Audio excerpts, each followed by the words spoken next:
ሰጊድ ማለት ግንባርን ምድር ማስነካት አስነክቶ መስገድ ልክ ሰብአ ሰገል ለመድኃኒታችን ለኢየሱስ ክርስቶስ በሕፃንነቱ ሰግደውለታል። ወሎቱ ሰገዱ ሰብአ ሰገል እንደሚለው ማለት ነው። ሰገዱ ይላል እና እንደገና አስተብርኮ ማለት ደግሞ ጉልበትን አስነክቶ ግንባርን ምድር ሳያስነኩ መነሳት። አድንኖ ማለት ደግሞ ዘንበል ብሎ ወገብን ዘንበል አድርጎ ከዚያ በኋላ እንደቆሙ ማለት ነው። ጉልበትን ሳያስነኩ ግንባርንም ሳያስነኩ ከዛ መመለስ ነው የሚሆነው። ይሄ የስግደት አይነት እንግዲህ እነዚህ ሶስቱ ናቸው መጽሐፍ እንደሚነግረን።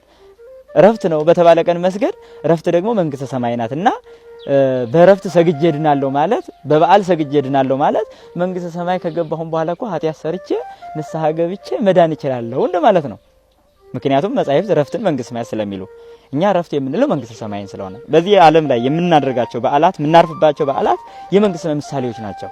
ነገም የምናርፍ መሆናችንን የሚያጠይቁ ናቸው። መስራትን ጠልተን አይደለም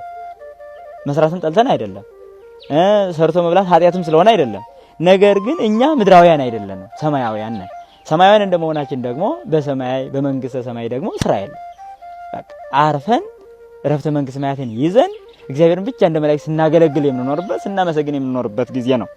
ያ እረፍቶም አኮቴቶም ስጋው ደግሞ ከተቀበለም በኋላ ደግሞ የማይሰገድ የተደረገው ስጋው ደግሞ ተቀብሎ የሚሰግድ ሰው የተቀበልኩት ስጋው ደግሞ ሳይሆን የሚያድነኝ ከተቀበሉ በኋላ የሰገድኩት ስግደት ነው እንደማለት ነው። ይሄ አይገባም። ምክንያቱም ስጋው ደግሞ የተቀበለው መድኃኒት መሆኑን አውቋል። የኔን ስጋ ወስዶ የራሱን መለኮት አዋሂዶ እኔን የሚያድነኝ አድርጓል። ስለዚህ ይህንን አምኖ የተቀበለው ይሄን አምኖ ከተቀበለ በኋላ መስገድ ስጋው ደግሞ ሳይሆን ህይወት የሰጠኝ እኔ ስለሰገድኩ ነው ዳንኩ ወደ ማለት ወደ ትምክህት መግባትና ለክብረ ስጋው ደግሞ አለማሰብ ነው፣ አለመረዳት ነው። ለክብረ ስጋው ደግሞ ሲባል ብዙ ጥንቃቄ ስለሚያስፈልግ አይደለም ወዝ ማንጠብጠብ፣ አይደለም መድከም፣ አይደለም ሌላ ስራ መስራት። በጠቅላላ አባቶቻችን ምራቅን መጥፋት መታጠብን ሁሉ ስለሚከለክሉ ማለት ነው። ለዚህ ነው አባ መቃሪዎስ ስጋው ደግሞ ከተቀበለ በኋላ 60 ዓመት ሳይተፋ ኖረ ያለው። 60 ዓመት ይተፋ ምራቁ ይላል። 60 ዓመት ሳይተፋ ኖረ ይላል። ይህ ከሆነ ለክብረ ስጋው ደግሞ ምን ያህል ይጠነቀቁ እንደነበር አባቶቻችን ግልጽ ነው። የሚሰግዱም አልነበሩም። በሌላ ቀን ይሰግዳሉ። ስጋው ደግሞ ከተቀበሉ በኋላ በበዓላት ቀን ደግሞ አይሰግዱም። ይሄንን ለኛም በሰባቱም የጸሎት ጊዜያት ላይ ስግደቱ እንዴት ነው የሚሰገደው ስንል አሁን ስሙ። በሰባቱም የጸሎት ጊዜያት ምን እንደሚጸልይ አብራችሁ በሉ እስኪ። በሰባቱ በሉ እንጂ የጸሎት ጊዜያት የቤተ ክርስቲያን ትእዛዝ ነው። እሺ በደንብ አድርጋችሁ ስሙ። በሰባቱ የጸሎት ጊዜያት ወር 12 አቡነ ዘበሰማያት እና 3 ስግደት ይታዘዛል። ምን ማለት መሰላችሁ? በእያንዳንዱ አቡነ ዘበሰማያት ሲል 3 ይሰግዳል ማለት ነው። ስለዚህ አንድ ጸሎት ሰዓት ላይ ለምሳሌ የጧት የጸሎት ሰዓቷ ላይ ብለን ምሳሌ እንውሰድ 12 አቡነ ዘበሰማያትና 3 ስግደት ይጠበቅበታል ማለት አንድ አቡነ ዘበሰማያት ሲል 3 ይሰግዳል። 2 ሲል ስንት ይሰግዳል? መልሱ እንጂ 3 ሲልስ 3 ይላል። 4 ሲልስ ስንት ይሰግዳል? ኧረ ጉድ! 4 ሲልም ስንት ይሰግዳል? 3 5 ሲልም ስንት ይሰግዳል? 6 ሲልስ 7 መልሱ እንጂ 8 9 10 11 12 12ቱም አቡነ ዘበሰማያት ላይ 3 ሰገደ ማለት በአጠቃላይ 36 ጊዜ ይሰግዳል ማለት ነው። ግልጽ ነው፣ ገብቷችኋል? ይህ ስርዓቷ ስለሆነ ማለት ነው። በሰባቱ የጸሎት ጊዜያት ላይ ስግደቱ እና ጸሎቱ እነዚህ ናቸው ማለት ነው። አምስተኛው ፊትን ወደ ምስራቅ መመለስ ነው። ጨለማን የሚያርቀው ብርሃን የምናይበት በመሆኑ በመካነ እግዚአብሔር ስለሚመሰል ገነት መንግስተ ሰማያት የሚገኙበት ቦታ ስለሆነ ዘፍጥረት 2:8 ላይ እንደምናገኘው የአዳም ጥንተ ቦታው በስተ ምስራቅ በኩል ባለው በገነት ስለሆነ ጌታ ያረገውና ዳግመኛም የሚመጣው በስተ ምስራቅ በኩል ስለሆነ አንድ ሰው ሲጸልይ ከስግደት ውጪ ቅድመ ጸሎት መዘጋጀት ያለበት ወደ ምስራቅ በኩል መዞር ነው። እሺ እኔ ቤቴ ምስራቅ ይሁን ምዕራብ ይሁን እንዴት አውቃለሁ ሊል ይችላል። ቤተክርስቲያን አትጠራጠሩ፣ የምንጸልየው በስተ ምስራቅ ነው። ለምሳሌ አሁን ፊታችሁን ወዴት ነው ያዞራችሁ? አቅጣጫው የት ነው? ምስራቅ ነው? ምዕራብ ነው? ሰሜን ነው? ችግር የለም፣ ይሄ ምስራቅ ነው። እሺ አሁን ከፊት ለፊታችን ቤተ መቅደሱ ይህ አይደለ? ገብታችሁ ወደ ውስጥ ጸሎት ስታደርጉ ፊታችሁ ወደ ካህኑ ነው የሚዞር አይደል? ነው አይደለም? ካህኑ የቆመው ደግሞ እናንተን ጀርባ ሰጥቶ ነው አይደለም? እሱም እንደናንተ ነው ያለ የቆመው ወይስ እሱ ወደ እናንተ ዞሮ ነው ሙሉ ጸሎትን የሚያደርገው? አስፈላጊ ካልሆነ በቀር ሁሌም ፊት ለፊቱ ጀርባውን ለኛ ሰጥቶ ፊቱ እንደኛ ነው አይደለም? አዎ ካህኑ የሚቆምበት ፊት ለፊቱ ምስራቅ፣ እኛም ያለነው ፊታችን ዞረን የምንጸልየው ወደ ምንድን ወደ ምስራቅ። ቤት ግን ምስራቅ ይሁን ምዕራብ ይሁን ቦታው አቀማመጡ ምናልባት ባይመችስ የምንል ከሆነ የጸሎቱ ቦታዎቻችን ላይ ባሉ ቅዱሳት ስዕላት ፊት እንጸልያለን። ቦታው የሚመቻች ግን ከሆነ ስዕላቶቻችንንም በየት በኩል አዙረን እንጸልያለን? ወደ ምስራቅ ማለት ነው። ጥሩ። ስድስተኛው ቅድመ ጸሎት የሚደረግ ዝግጅት በወንጌል ማመን ይጠበቅበታል የሚጸልየው ሰው ማለት ነው። ይህንንም ለምንድን ነው የምናደርገው? የእያንዳንዱ ጸሎት ለፍጹማን፣ ለወጣንያን፣ ለማዕከላውያን ያልነው ይለያያል። ምኑን የሚለያየው? ጸሎቱ ሳይሆን ጸሎቱ የሚቀርብበት መንገድ ይለያል። ወንጌልን ማመን አለበት ማለት ነው። አንዳንድ ሰው የሚጸልየው ጸሎት እንደ እምነቱ የተለያየ ሊሆን ይችላል አቀራረቡ። ለምሳሌ አሁን እኛ ይሄንን ሁሉ ቅድመ ዝግጅት ማድረግ አለብን ብለናል አይደል? ቅድም ያልኳችሁ ማቴዎስ 8:8 ላይ ያለው 100 አለቃው እግዚአብሔርን ክርስቶስን ልጄን ፈውስልኝ ብሎ ሲጸልይ ግን እጁን ዘርግቷል የሚል ነገር አንብበናል? አልሰማችሁም? እጁን ታጥቧል የሚል አለ? ወገቡን ታጥቋል የሚል አለ? የለም፣ አልሰማንም ማለት። ይህ እንደነዚህ አይነት መሰል የሆኑ ሌሎችም የቅዱሳን ታሪክ ላይ እኛ ጀማሪዎች የምንባል ያልጀመርንም ጭምር የምንጸልይበትን የጸሎት መንገድ ያልጠበቁ ግን ፍጹም ጸሎቶች ሆነው ከእግዚአብሔር ጋር ከሕግ በላይ የሆኑ ጸሎቶች አሉ።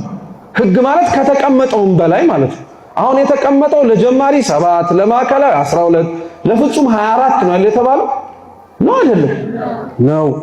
ሙሉ ዘመናቸውን ሳይተኙ ግን የጸለዩ አሉ፣ በደንብ አድርገዋል። ስለዚህ አያችሁት፣ በወንጌል ማመን ማለት ምን ማለት ነው? ክርስቶስ እንዳለው ነው። ማንም በእኔ የሚያምን ቢኖር እኔ ማደርገውን ከኔ ከማደርገውን በላይ ምን ያደርጋል ብሎ ያረጋል ብሎ። ስለዚህ ጸሎት የሚጸልይ ሰው በወንጌል ማመን አለበት። መጀመሪያ ለሕጉ እገዛለሁ፣ ለሕጉ ከተገዛው በኋላ ግን ብችል ከሕጉ በላይ ሆኜ ደግሞ አምላኬን ባስደስተው ደስ ይለኛል ብሎ እንዲጨምር ማለት ነው። ሰባተኛው እጅን ዘርግቶ መጸለይ ነው። እጅን በመዘርጋት ውስጥ መማረክን። አሁን አንድ ሰው ሌባ ሲሆን ወይ ሲያዝ እጁን ያለ የሚዘረጋው ነው አይደለም? ነው። እጁን መዘርጋቱ ምን አድርጌያለሁ ማለት ነው፣ ተማርኬያለሁ ለማለት ነው። ሰው ጸሎት ሲጸልይ እጁን ይዘረጋል ማለት ከእግዚአብሔር ፊት በደህና ምኜ ምን አድርጌያለሁ እያለ ነው፣ ተማርኬያለሁ እያለ ነው። ሁለተኛው እጁን ሲዘረጋ ደግሞ ጌታችን ኢየሱስ ክርስቶስ ሲሰቀል ያለውን ቅርጽና መልክ እያስታወሰ ለመጸለይ ነው። ምን እያለን ነው የምንሰግደው? የብዙ ሰዎች ጥያቄ ነው። ምን እያለን ነው የምንሰግደው? እኔ በጣም ይገርመኛል። ምን እያለን ነው የምንጸልየው? አሁን አንድ ሰው ለጸሎት ይቆማል አይደለ? ምን እያልክ ነው የምትጸልየው? ስትቆም ምን ብለህ ነው የምትጸልየው? በቃ እሱን እያለን እኮ መስገድ እንችላለን። ጸሎት ምንድነው? ልመና ነው። ጸሎት ምንድነው? ምስጋና ነው። ጸሎት ምንድነው? ምልጃ ነው። ስለዚህ አንድ ሰው እየጸለየ መስገድ ይችላል። አባታችን ሆይ እያለን እኮ መስገድ እንችላለን ከልባችን ማለት ነው። ስለዚህ ምን ብለን ነው የምንጸልየው? ብዙ ሰዎች ይጠይቃሉ። አንዳንዶች የሚያምታቱ ሰዎችን የማይባሉ ነገሮችን እየደረደሩ ይሄን ብቻ እያላችሁ ስገዱ። ሰው የሚለውን ተሳሳትኩ አልተሳሳትኩ እያለ ሲያስብ ስግደቱን ይረሳዋል። ስግደቱ ላይ ሲያተኩር የሚባለውን ይረሳዋል። ስለዚህ ጸሎት ነው ብለናል ስግደት። እና ከልባችሁ የሚሰማውን ስሜታችሁን እየገለጣችሁ መስገድ ትችላላችሁ። ግን ደግሞ ምን ብለን እንደምንሰግድ ቤተክርስቲያንም ያስቀመጠችው መነሻ አለ፣ ግን ፍጹም አይደለም። ለምሳሌ ለዘወትር ሲሆን ቅድም ብያቸዋለሁ፣ የአምልኮ ስግደት ለዘወትር የሚሰገዱ ስግደቶች፣ ለምሳሌ አንድ ሰው ካማተበ በኋላ እሰግድ ለአብ ለወልድ ለመንፈስ ቅዱስ አሐተ ስግደተ። ምን ማለት ነው ይሄ? ለአብ ለወልድ ለመንፈስ ቅዱስ አንዲት ስግደት እሰግዳለሁ ብሎ ወድቆ ይነሳል ማለት ነው። ይሄን 3 ሊያደርገው ይችላል ወይም አንድ ጊዜ ብቻ ሊያደርገው ይችላል። ይቀጥልና ደግሞ እሰግድ ለእግዝእትነ ማርያም ድንግል ወላዲተ አምላክ ለእመቤታችን ለቅድስት ድንግል ማርያምም እሰግዳለሁ፣ የጸጋ ስግደት ነው ማለት ነው።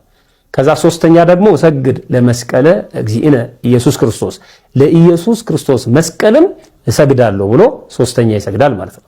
ከዛ ቤተክርስቲያኑ ለታነጸበት ታቦት ማለት ነው። የቅዱስ ገብርኤል ከሆነ ለቅዱስ ገብርኤል፣ የቅዱስ ሚካኤል ከሆነ ለቅዱስ ሚካኤል ይሰግዳል ማለት ነው። ይሄ ዘወትር የሚፈጸም በአምልኮ ጊዜ ምን ገልጸው የጸጋና የአምልኮ ስግደት ነው።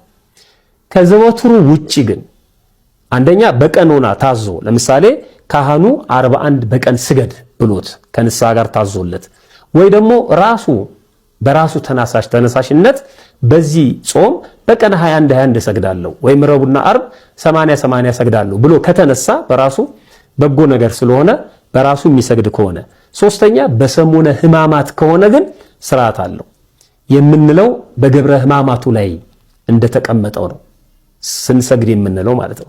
ግብረ ሕማማቱ ላይ ለምሳሌ እግዚኦ መሐረነ ክርስቶስ አለ፣ ኪርያላይሶን አለ። ኪርያላይሶን ማለት እግዚኦ መሐረነ ክርስቶስ ማለት ነው በግሪኩ። ኤሎሄ አለ፣ ናይን በኮፕት ቋንቋ መሐረነ ማለት ነው። እብኖዲን የሚል አለ በቅብጥ ቋንቋ አምላክ ማለት ነው።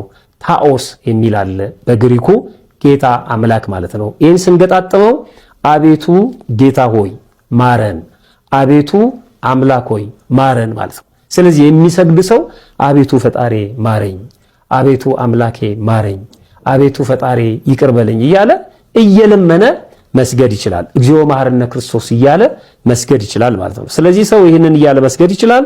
ዋናው ግን እየጸለይን እንስገድ ማለት ነው። እየጸለይን እንስገድ ማለት ጸሎት 3 ነገሮች አሉት ብያቸዋለሁ። አንዱ ምስጋና ነው፣ ሁለተኛው ልመና ነው፣ ሶስተኛው ምልጃ ነው።